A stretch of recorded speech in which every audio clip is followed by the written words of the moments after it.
Magandang araw mga repa. Gagawa na naman tayo ng video. Itong video na to is random topics lang to. Kung ano-ano na lang nasa maisipan ko. So, itong video na to is siguro pag-usapan natin yung sinabi ni Rollo Tomasi na about sa hypergamy. Yung alpha fox beta box nga, 'di ba? Kasi ang problema kasi dito, 'di ba may epiphany phase nga yung babae. 25 years old onwards is ipaprioritize na nila yung survival. 'Di ba ganyan yan? Epiphany phase. Sa lalaki rin naman yan din epiphany phase na lalaki survival pa rin. Lahat ng epiphany phase is tungkol sa survival lang din yan. Long term pagtanda nila. Now, ang problema kasi dito is yung alpha widow kasi. Tsaka yung prime age na babae is yung excitement na binigay nila dun sa mga naging body count nila. Kuwari mga na ex-boyfriend nila na nakaapat sila, 5. Yung excitement doon is nagwe-wear down habang tumatanda na sila. May factors na rin yung hormone. Parang sa lalaki rin, di ba? Pagka tumanda na yung lalaki, lalo na wala pang experiences or walang experiences is parang ganun nga. Parang hindi na kagaya nung bata pa, mas excitement, iba-ibang posisyon, tapos mga public SEX, mga ganyan, pa-BJ sa parke, which is yung ginagawa ko, dakot-dakot ng puwet, yung mga ganyan. So, pag ikaw yung nice guy finish last, ibig sabihin ikaw yung pinaka-last na boyfriend niya. Salo mo lahat ng burden, mga hinanakit niya. Plus, yung excitement factor na gusto mo, yung fina-fantasy mo, lalo na kung nanonood ko ng porno, is hindi mabibigay sa'yo yun ng babae.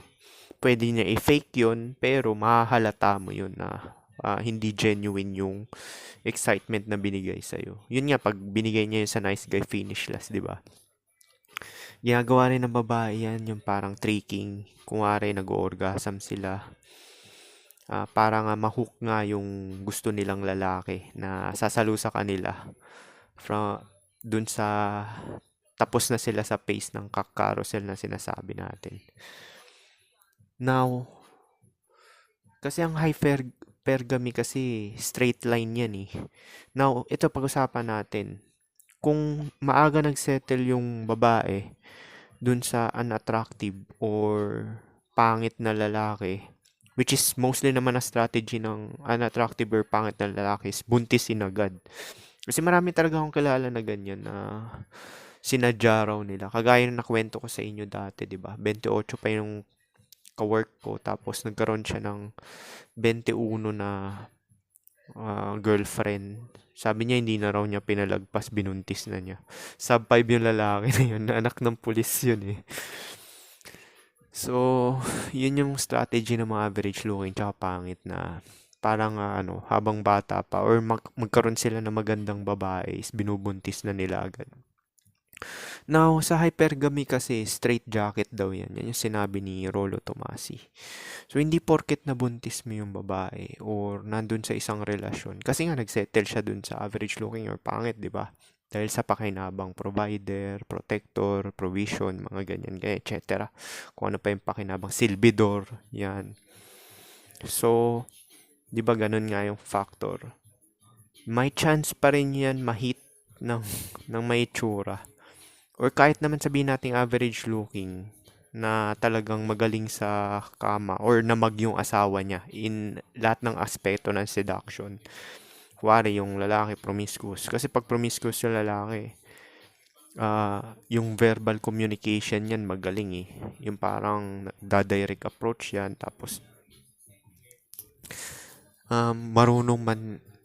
marunong mang seduce ng babae na sa pamamagitan ng mga direct approach.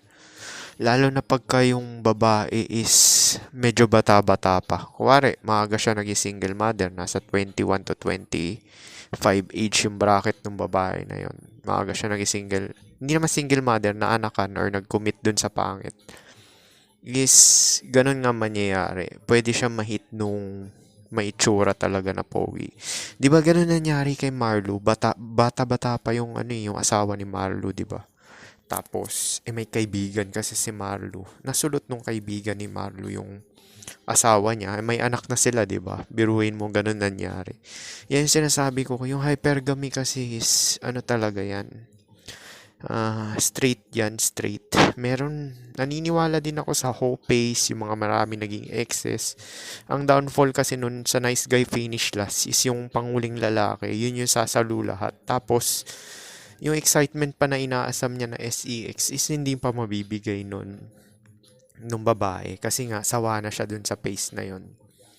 Now, kung maaga naman yung babae na natali, at nagkaanak, nag-commit nga doon sa average looking or pangit, ang mangyayari niyan is pwede rin ma-hit yun ng ano, kahit nga pogi ka eh. Actually, kahit pogi ka, nakapag-commit yung babae, pwede pa rin ma-hit yan ng iba na mas bata pa sa pogi eh. Na ano, ganun kasi hypergamy. Kasi nature talaga ng tao talaga promiscuous talaga. Sinabi na rin to lang, saan ko ba to narinig? Muhutan ko na saan ko na to narinig. Ang cheating is may involve yan na SEX. There's no way na cheating ay walang SEX. Mauuwi at mauuwi yan sa SEX kasi excitement ang hinahabol doon tsaka yung lust. Sinasabi ko nga sa iyo, 'di ba? Hindi naman kailangan ng status, hindi kailangan ng status, dami ng pera, or ano. Kasi nga, may mga babae nagpapatira sa security guard, tambay, di ba? Basta yung security guard, pasok sa threshold niya, tsaka okay katawan, di ba? May fuckable na katawan. Depende pa rin talaga yan sa priority ng babae. Pero yun nga, yung cheating kasi talaga, may involve yan na SEX. Kasi kung cheating lang na usap is, pwede na niya kunin yan sa kaibigan niyang bakla, babae, 'di ba? Or sa mga orbiter niya. Kung usap lang yung pinag-uusapan natin na cheating, pwede niyang ano yun sa mga nakategorize niyan lalaki na pang emotional tampon. Pero both gender kasi ito eh. Yung lalaki at babae, pag nag-cheat is may involved talaga na SEX yan. Kaya hindi ako naniniwala yung sinasabi, mahal mo ba siya? 'Di ba sa babae, pag nag-cheat yung lalaki, tatanungin ng babae, mahal mo ba yung babae? Yung lalaki naman, pag nag-cheat, nag-sex ba kayo? Para sa akin, yung tanong sa both gender is, ang same lang din eh. Same lang din. Pag nag-cheat, tatanungin niya ng babae, nag-SEX na ba kayo? Pag lalaki naman yung nagtanong dun sa babae na nag-cheat, nag-SEX kayo. Both gender yan eh. Kasi, yung cheating kasi is last lang yan. Tsaka parang hindi niya nakukuha yung sexual satisfaction dun sa partner niya. Both gender to hindi niya nakukuha yung sexual satisfaction. Ibig sabihin, either, dalawa to eh. Either hindi magaling sa kama yung kapartner nila, hindi sila nasa-satisfy, tsaka below pa sa looks. Kasi yung fantasy kasi nasa looks yan eh. Sa bagay yung size penis size looks din naman talaga yan eh. Yun nga lang hindi siya yung pang-hook kasi mukha talaga yung pang-hook. Kasi hindi naman alam ng babae ang penis size mo eh. Meron din ako narinig yung satisfaction ng babae, yung galing mo sa kama tsaka size ng penis mo, yun yung magpaparetain dun sa babae na mahuhook siya sa'yo para hindi ka iiwan. Totoo rin yun.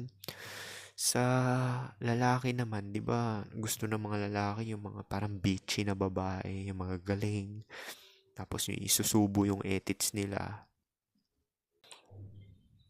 Yung mga ganyan na ano. Kaya nga, mas attractive sa both gender to mas attractive sa babae at lalaki talaga yung promiscuous eh. Hindi lang talaga sa babae yun eh. Babae lang talaga may upper hand kasi nga do sa 20% na pinipili nila. Based on purely looks lang talaga yun. Ibig sabihin, sexual charisma. Iba yung sex appeal or tinatawag nilang sex appeal. Kaya nga sex appeal, ibig sabihin, pogi yung mukha nun or average looking, Tapos, yung charisma is yung katawan, pangkama. Narinig ko na rin yun na ano sa katrabaho ko dati. Kasi nga, lean ako 'di ba? Narinig ko na yun na pang-romansa daw yung katawan ko. No, hindi nag-sink in yun sa utak ko. Ngayon lang nag-sink in nung ginagawa ko tong video na to. Bigla ko na-realize na siguro kaya may nagkakagusto sa akin kasi nga lean nga ako. Na ano, tsaka never talaga ako tumaba sa buong buhay ko. So, yun yung mga factor bakit magugustuhan ng babae yung ano. Both gender din to actually, kahit naman lalaki. Yung lalaki kasi nagkaka-fetish lang yan sa matataba, sa mga pitit. Kasi yun lang yung nakayanan nila. Tsaka yun yung na option talaga nila. So, or yun lang din yung nagkakagusto sa kanila. Yung mga matataba, pitit. Kaya no choice sila. So, yun na lang din nagiging fetish nila. Pero sa babae kasi iisa lang talaga eh. Bakit sila magkukumpulan sa iisang looks lang, 'di ba? Yung average looking na may fuckable katawan or high tier normie to chad na may okay na frame, 'di ba? Bakit sila magkukumpulan dun, 'di ba? So iisa lang talaga yung fetish ng babae. Sa lalaki kasi, konti kasi option kaya napipilitan eh. Kaya makikita mo yung mga pamilyadong mga lalaki at babae. Lalaki. Yung mga asawa nila hindi naman talaga magaganda eh. Tapos makikita ko kung sub 5 yung mga na-attract ko, mas malala pa sa kanila. Sub 5 din yung mga naging asawa nila pero hindi ko trip talaga yung mukha eh. Sabi ko, tapos yung katawan pa straight. Sabi ko, sa isip-isip ko, baka ito lang talaga nakayanan na itong lalaki na to. Which is yun naman talaga yun eh, kung ano na makakayanan mo. Di ba nag-post nga rin pala ako nung kay Jeric Rabal, di ba? Kasi yun lang naman cooperative, 'di ba? Below sub 5 din yung babae. Ganon din kay Ryan Bang, 'di ba? Sub 5 din. Kasi ang hypergamy, hindi ka talaga mananalo diyan, babae kasi picker eh. Cooperative yung babae, pero below sa looks mo 'yan. Tapos sa socio-economic status pa.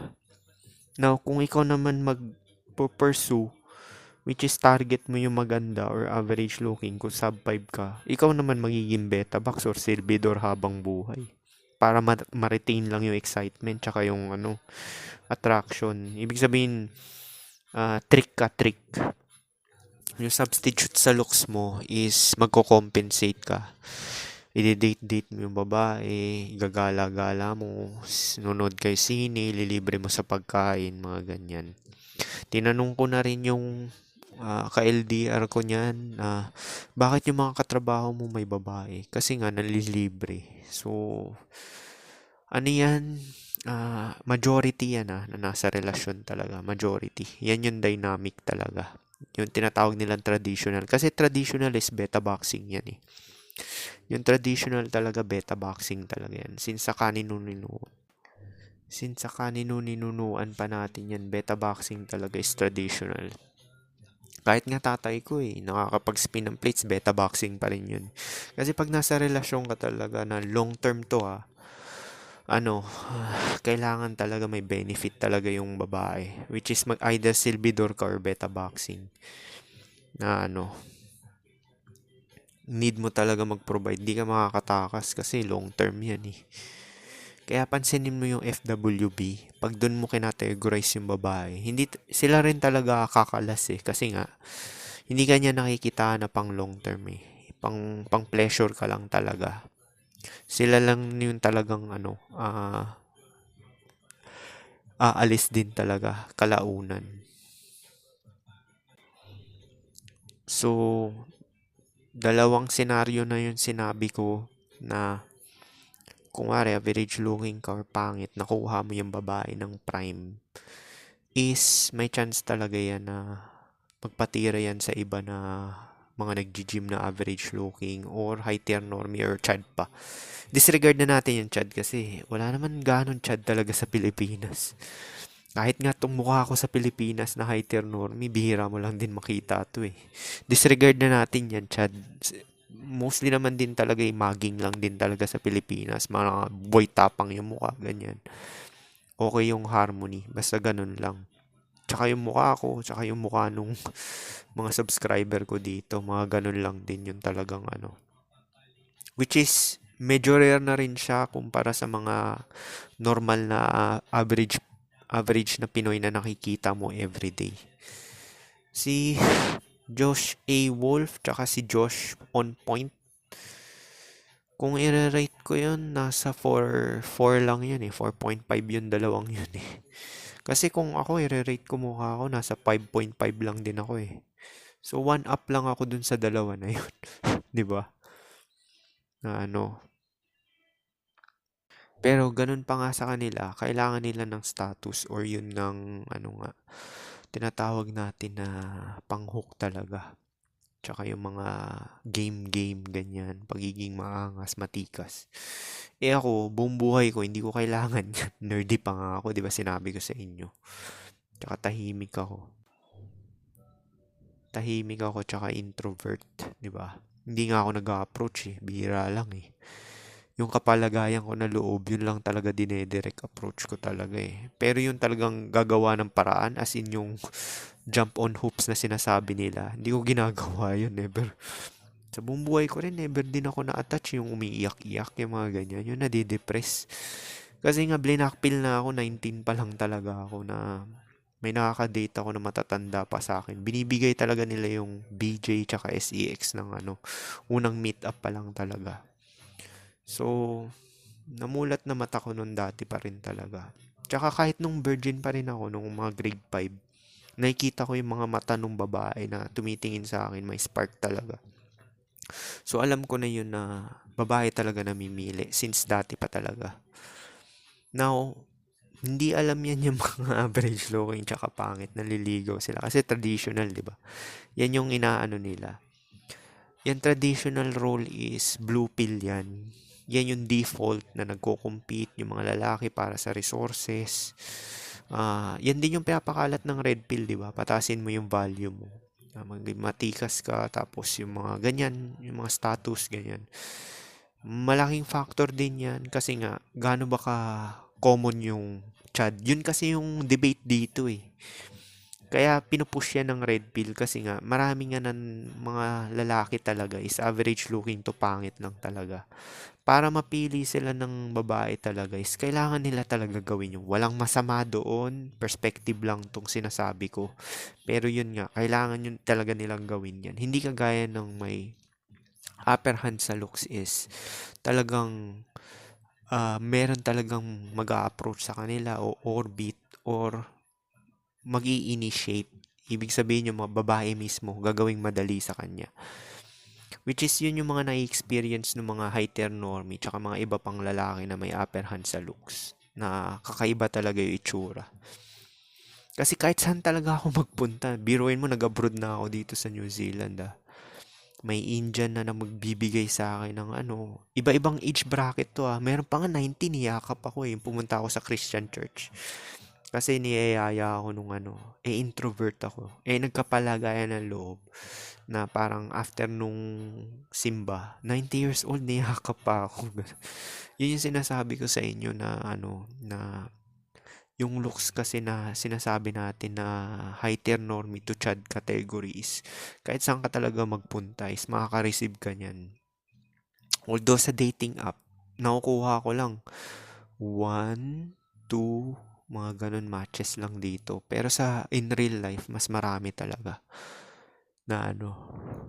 Kasi sa dating app, sinasala na nila yung age bracket niyan eh. Tsaka yung picture talaga na ideal na nakikita nila na pang TikTok is yun talaga yung inaano nila. Pero kung sa Pilipinas siguro, mataas chance ako. Kasi nga, di ba nakita nyo naman yung swiping na pinakita ko sa inyo dati, 'di ba? Marami naman din ako na match dun sa ano, sa Pilipinas. Pero dito sa West wala, mga isa lang, dalawa. A month pa. So, yun kasi yan sa hypergamy. Pag bata na natali yung babae, average looking or pangit, lalo na kung promiscuous yun or gusto pa mag-explore, yung magpapahit talaga ka. Nangyari kay Marlo Aquino. Actually, yung asawa ni Marlo Aquino, di ba? Hindi Marlo Aquino. Marlo, di ba?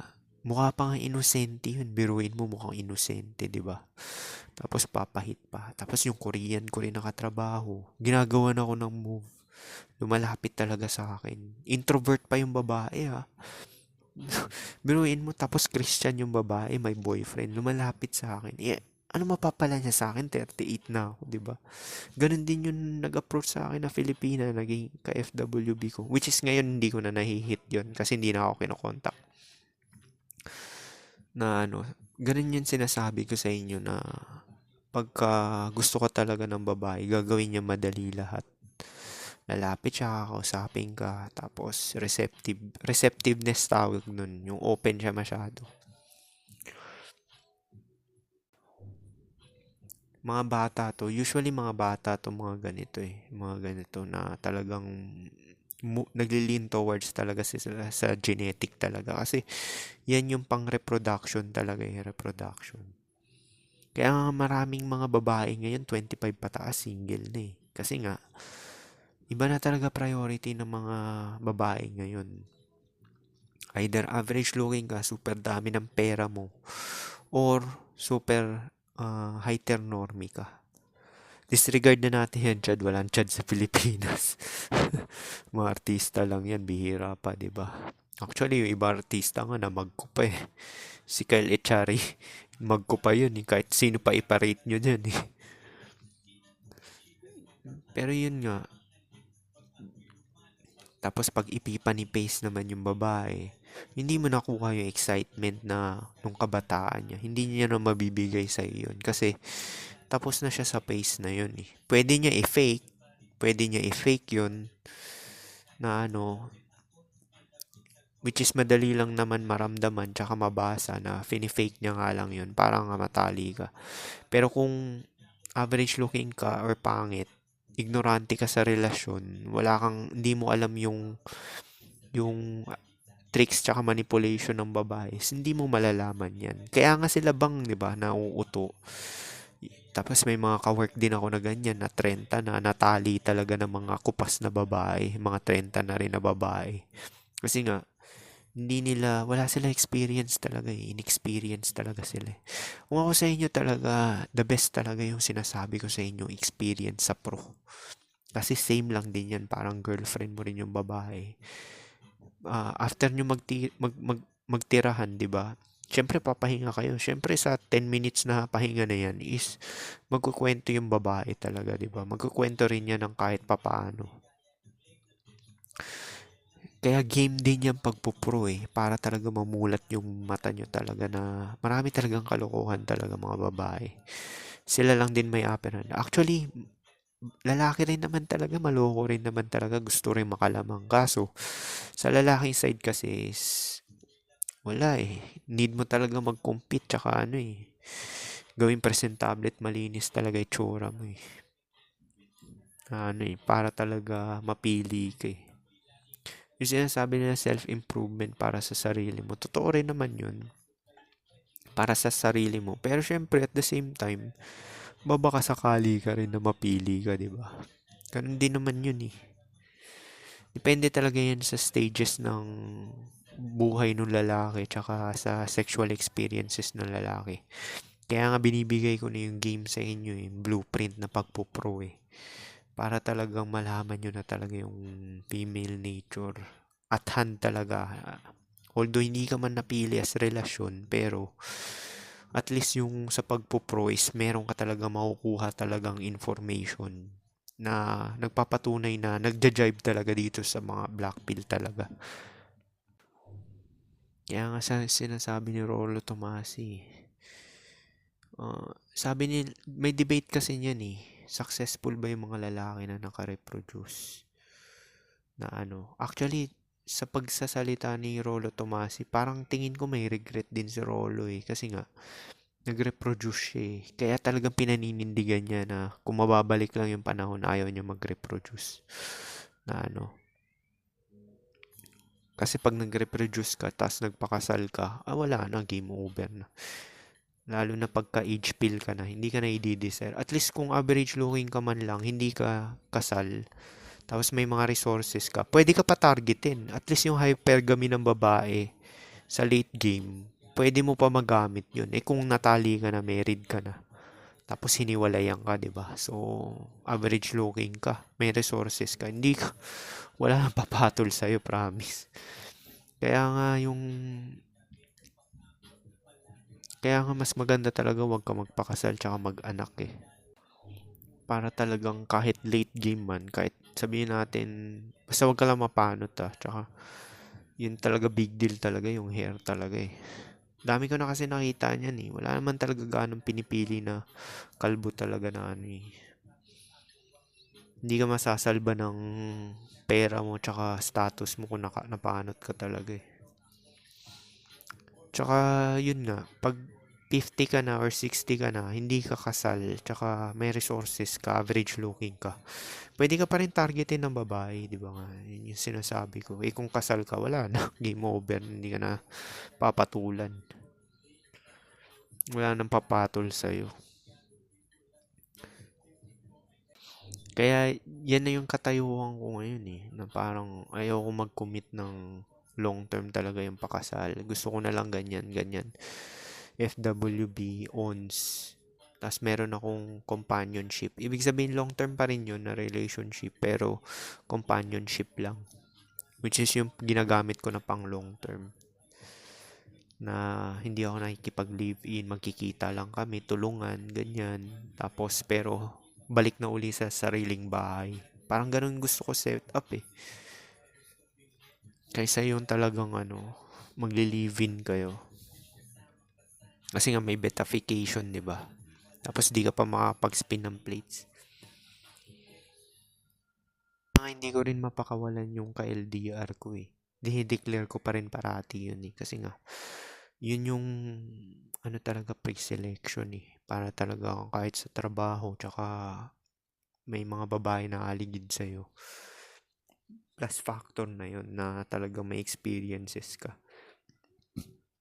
Kasi na-attract talaga yung mga, kung sex ang pag-uusapan na, kasi mostly naman na cheating, SEX yan eh. Kasi bakit ako pinipurso ng babae na meron na akong karelasyon? Anong purpose nun?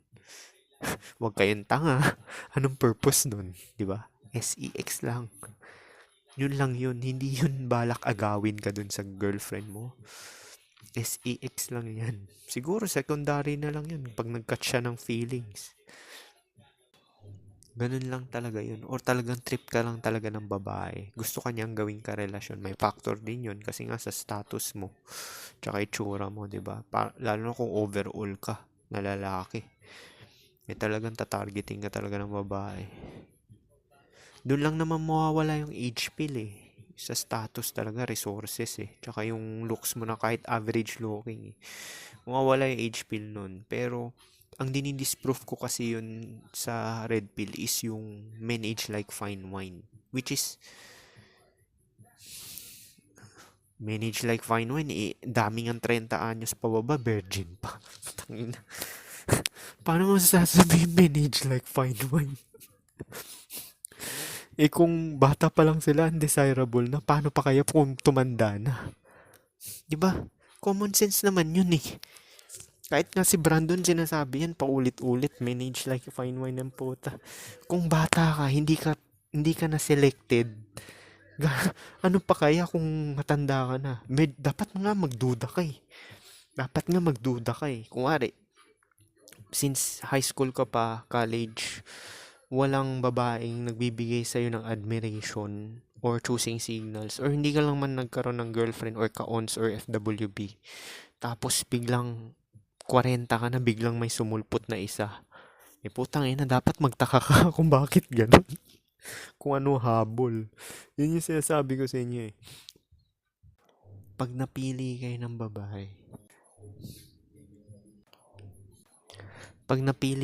babae, ang pangalawang tatanungin nyo kung ano yung pakay niya. Lahat ng ka-FWB ko, naging karelasyon ko, yan yung naglalaro sa utak ko. Na, kuwari naging karelasyon ko siya, naging girlfriend ko, naging ka-ons ko or FWB.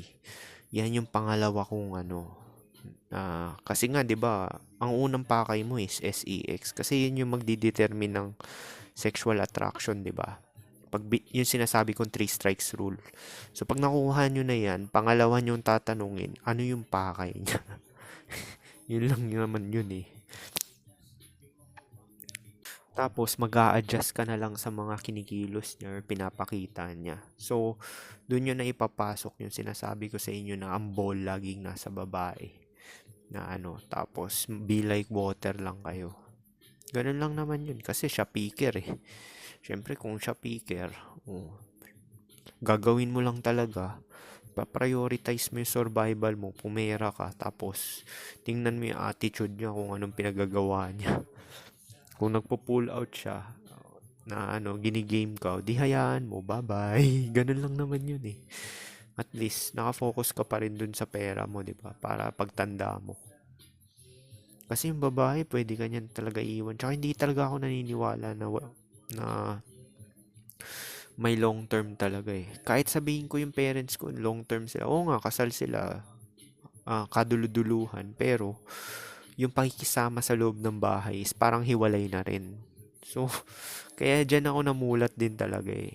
Na illusion yung ano na yan. Long-term relationship kasi nga bawat individual talaga may kani-kanilang pangangailangan. Sooner or later, mabobore din talaga yung ano, lalaki at babae sa isa't isa, mabobore din talaga sila. So, paano yan lang siguro. Peace.